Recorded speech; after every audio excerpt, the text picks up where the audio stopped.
বন্ধুরা, তেহরানের রাস্তায় এখন যা ঘটছে তা গত ৪৭ বছরে কখনো দেখা যায়নি। মাত্র ১৬ দিনে হাজারের কাছাকাছি মানুষের মৃত্যু, লাখো মানুষ রাস্তায় নেমেছে। এখানে আবার পক্ষ বিপক্ষ রয়েছে। এই আন্দোলনের একটা দিক আছে, দিনের আলোয় সরকারের পক্ষে কিছু লোক রাস্তায় নামে, আর সন্ধ্যা পেরোলেই সরকার বিরোধী রাজপথ উত্তাল হয়ে ওঠে, রাজপথ রীতিমতো কাঁপছে।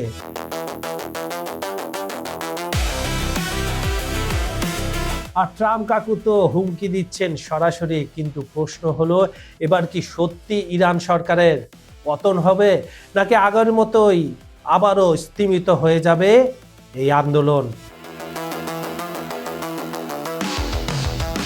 খবর সংযোগের টপ নিউজের আজকের এই ভিডিওতে আমি আপনাদের দেখাবো এবারের আন্দোলন কেন আগের সব আন্দোলন থেকে আলাদা, কোন শক্তিগুলো কাজ করছে পর্দার আড়ালে, আর কেন এবার খামেনির চেয়ার সত্যি নড়বড়ে। তো চলুন শুরু করা যাক। ইরান সরকারের পতন কি সত্যি আসন্ন? কেন এই আন্দোলন আগের বিক্ষোভের চাইতে অন্যরকম?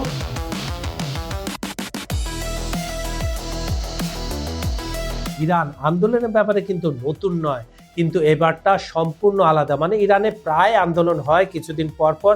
আমি সাল ধরে ধরে আপনাদের বিস্তারিত জানাচ্ছি, একটু ধৈর্য ধরে একটু শুনুন। 2009 সালের গ্রিন মুভমেন্ট, এটা ছিল মূলত মধ্যবিত্ত শ্রেণীর আন্দোলন, শুধু বড় শহরগুলোতে এটা সীমাবদ্ধ ছিল, এটা সেভাবে কি ছড়িয়ে পড়েনি। নির্বাচনী কারচুপির প্রতিবাদ হয়েছিল সেটা। তারপর 2017 আর 2019 এগুলো ছিল নিম্নবিত্ত এলাকার মানুষের অর্থনৈতিক দাবি, তারা সমস্যায় পড়েছিল, রাস্তায় নেমেছিল, কিন্তু ব্যাপক আকারে না। এরপর 2022 সালের মাহসা আমিনি আন্দোলন, এটা নিশ্চয়ই আপনাদের মনে আছে বন্ধুরা। হিজাব না পরায় পুলিশি হেফাজতে একজন তরুণীর মৃত্যু হয়, নারী স্বাধীনতার আন্দোলন হয়, কিন্তু 6 দিন পর গিয়ে পিক করেছিল সেই আন্দোলনটা, সারা বিশ্বে বিক্ষোভ হয়েছিল, ইরানে হয়েছিল, কিন্তু সেটাও ধীরে ধীরে ধীরে ধীরে হারিয়ে যায়। আর এবার 2025-26 সাল, শুনুন পার্থক্যটা কোথায় কোথায় সেই ডিফারেন্স। 28শে ডিসেম্বর থেকে ব্যাপক বিক্ষোভ শুরু হয়। শুধু তেহরান নয়, এখন ছোট শহর ছড়িয়েছে যার নাম মানুষ আগে কোনোদিন শোনেনি। মধ্যবিত্ত প্লাস গরিব সবাই একসাথে কোথায়? রাজপথে। অর্থনৈতিক দাবি থেকে শুরু করে সরাসরি খোমেনি নিপাত যাক পর্যন্ত এসেছে। এই স্লোগানে উত্তাল হচ্ছে তেহরান, ইরানের বিভিন্ন শহর। বিশেষজ্ঞদের ভাষায় এটি অভূতপূর্ব, আগের যত আন্দোলনের চাইতে। আসলে এই আন্দোলনের গেম চেঞ্জার কি? কিন্তু প্রশ্ন হলো কেন এবারটা আলাদা? 3টা গেম চেঞ্জার ফ্যাক্টর আছে যা আগে কখনো একসাথে ছিল না। গেম চেঞ্জার নাম্বার 1, রেজা পাহলভির উপস্থিতি। মনে আছে 1979 সালে ইসলামিক বিপ্লব, শাহকে উৎখাত করা হয়েছিল, মানে তার বাবাকে। তার ছেলে রেজা পাহলভি এখন আমেরিকায় নির্বাসিত রয়েছেন। এবার তিনি নিজেকে ইরানের শাহ ঘোষণা করেছেন এবং সোশ্যাল মিডিয়ায় আহ্বান জানাচ্ছেন কি বিক্ষোভে নামার জন্য, এবং তিনি ডেট ধরে ধরে বিক্ষোভের ডাক দিচ্ছেন এবং কখন কি করতে হবে তিনি সোশ্যাল মিডিয়া এবং অন্যান্য যে যত যোগাযোগ মাধ্যম রয়েছে সামাজিক এবং অন্যভাবেও তিনি সেই লিডটা দিচ্ছেন। তিনি বলছেন যে ইরানের জনগণই লিড দিবে, কিন্তু তার পিছনে কিন্তু তার পরিকল্পনা রয়েছে। কেন এটা গুরুত্বপূর্ণ? 2022 সালে কোনো নেতৃত্ব ছিল না, যে কথাটা আমি বলছিলাম, তাই আন্দোলন দ্রুত থেমে গিয়েছিল। কিন্তু এবার বিক্ষোভকারীরা দেখতে পাচ্ছে সরকার পড়ে গেলে পরে কি হবে, তারা একটা বিকল্প খুঁজে পাচ্ছে। মজার ব্যাপার হলো অনেকে মনে করেন মানুষ আসলে রাজতন্ত্র চায় না, বরং ইসলামী শাসনের বিকল্প হিসেবে অন্য কিছু না পাওয়ায় পাহলভির দিকে ঝুঁকছে। মানে কথাটা সিম্পল ভাই, ইরানের আগে কি ছিল? হয় আপনার রাজতন্ত্র আর নাহলে ইসলামিক শাসন। গণতন্ত্র কিন্তু কোনোদিন ইরানের তেমনভাবে ছিল না। যারা ক্ষমতায় ছিল তারা গণতন্ত্রের কথা কিছুটা বলতো, কিন্তু তাদের রেজিমটা কিন্তু গণতন্ত্রের ছিল না। আর এবারে আন্দোলনকারীরা দেখতে পাচ্ছে যে এটা যদি পড়ে যায়, এই ইসলামিক স্টেটের যদি ইরান এই সরকার পড়ে যায়, খামেনি সরকার যদি পড়ে যায়, তাহলে বিকল্প হিসাবে তাদের হাতে তো রাজা পাহলভি ছেলে আছে, রাজা পাহলভি আছে। এই রাজতন্ত্র, তাই তাদের বিকল্প আছে, তারপরে তারা সিদ্ধান্ত নেবে সেটা গণতন্ত্রে চলবে না আপনার রাজতন্ত্রে চলবে। গেম চেঞ্জার নাম্বার 2, ট্রাম্পের প্রকাশ্য সমর্থন। এখানেই আসল মোড়, আসল শক্তি বিক্ষোভকারীদের। 2009 সালে বিক্ষোভকারীরা স্লোগান দিয়েছিল ওবামা ওবামা, হয় তাদের সাথে নয়তো আমাদের সাথে থাকো। ওবামা নীরব ছিলেন, পরে অবশ্য আফসোস করেছিলেন, কিন্তু ট্রাম্প তিনি তো নাছোড় বান্দা, ঝানু ব্যবসায়ী, তিনি সরাসরি বিক্ষোভকারীদের সমর্থন দিচ্ছেন, ঘোষণা করছেন এবং ইরানের সরকারকে হামলার হুমকিও দিচ্ছেন, বলছেন তোমরা সরে যাও, জনগণ যা চাচ্ছে তোমরা মেনে নাও, নাহলে তোমাদের উপরে হামলা হবে, মানে ইরানি সরকারের উপরে। গত 47 বছরে এমনটা কখনো হয়নি। হোয়াইট হাউসের এই প্রকাশ্য সমর্থন বিক্ষোভকারীদের মনোবল বাড়িয়ে দিয়েছে কয়েক গুণ। গেম চেঞ্জার 3, ইরানের বন্ধুত্বের পতন। এখন শুনুন সবচেয়ে বড় ফ্যাক্টর, গত কয়েক মাসে কি কি ঘটেছে চলুন বন্ধুরা দেখে আসি। সিরিয়ার বাশার আল আসাদের পতন ইরানের সবচেয়ে ঘনিষ্ঠ সহযোগী ছিল। লেবানের একটি সংগঠন দুর্বল হয়ে পড়েছে। মধ্যপ্রাচ্যের একটি দেশের সাথে 12 দিনের যুদ্ধে ইরানের অপমান। এইভাবে ইরানের সবচেয়ে শক্তিশালী যে বাহিনী ছিল তাদের মর্যাদা মাটিতে মিশে গেছে জনগণের চোখে। সাংবাদিক আব্বাস আবদি বলছেন সে যুদ্ধটা সরকারের জন্য সংহতি তৈরির সুযোগ এনেছিল, কিন্তু তারা সেটা কাজে লাগাতে পারেনি। এবার আসি মূল ঘটনায়, রাস্তায় আসলে কি কি ঘটনা ঘটছে। 28 ডিসেম্বর আমরা জানি তেহরানের কেন্দ্রে বাজার ব্যবসায়ীরা ধর্মঘট শুরু করে, কারণ ডলারের বিপরীতে রিয়ালের দরপতন একদম 000। পরের দিনগুলো দ্রুত ছড়িয়ে পড়ে পশ্চিমাঞ্চলের গরিব প্রদেশগুলোতে। ইলাম, লোরেস্তান, এই নামগুলো বন্ধুরা কখনো শুনেছেন? আসলে শোনার প্রয়োজন পড়েনি, কিন্তু এখনো পড়ছে। এরপর হাজার থেকে লাখে পরিণত হয় বিক্ষোভকারীর সংখ্যা। মধ্যবিত্ত যারা মূল্যস্ফীতিতে জর্জরিত ছিল তারা সবাই নেমে পড়ে রাস্তায়, এখনো তারা রাস্তায় রয়েছে। স্লোগান পরিবর্তন হয়, দাম কমাও থেকে স্বৈরাচার নিপাত যাক। প্রথমে ছিল দাম কমাও, এটা দাম করে, এখন বলছে স্বৈরাচার নিপাত যাক, খামেনি নিপাত যাক, ইসলামিক প্রজাতন্ত্র নিপাত যাক।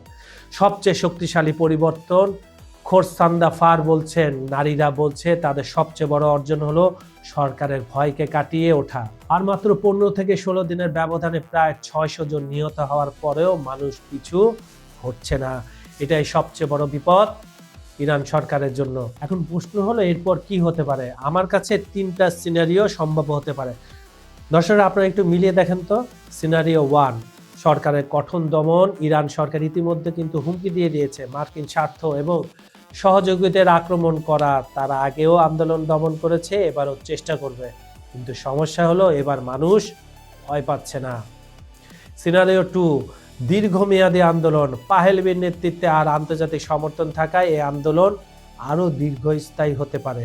প্রতিদিন একটু একটু করে সরকারের ভিত নড়ে যেতে পারে। সিনারিও 3, সরকারের পতন। এখানে কয়েকটা যদি রয়েছে। সেনাবাহিনীর একটা অংশ যদি বিদ্রোহ করে বসে, আন্তর্জাতিক চাপ যদি সেই পরিমাণে বেড়ে যায়, অর্থনৈতিক পরিস্থিতি আরও খারাপ হয়, তাহলে 1979 সালের মতো আরেকটি বিপ্লব অসম্ভব কিন্তু নয়।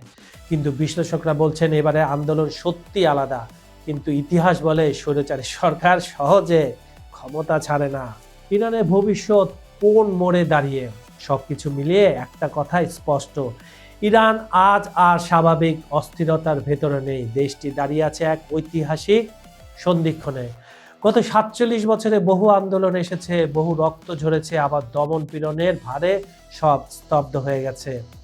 কিন্তু 2025-26 সালের এই আন্দোলন সে পুরনো ছকে ঠিক আর ফেলা যাচ্ছে না, কারণ এবার শুধু ক্ষোভ নেই, আছে বিকল্পের কল্পনা। শুধু অর্থনৈতিক দুর্দশা নেই, আছে রাজনৈতিক শাসনের বৈধতা নিয়ে সরাসরি প্রশ্ন।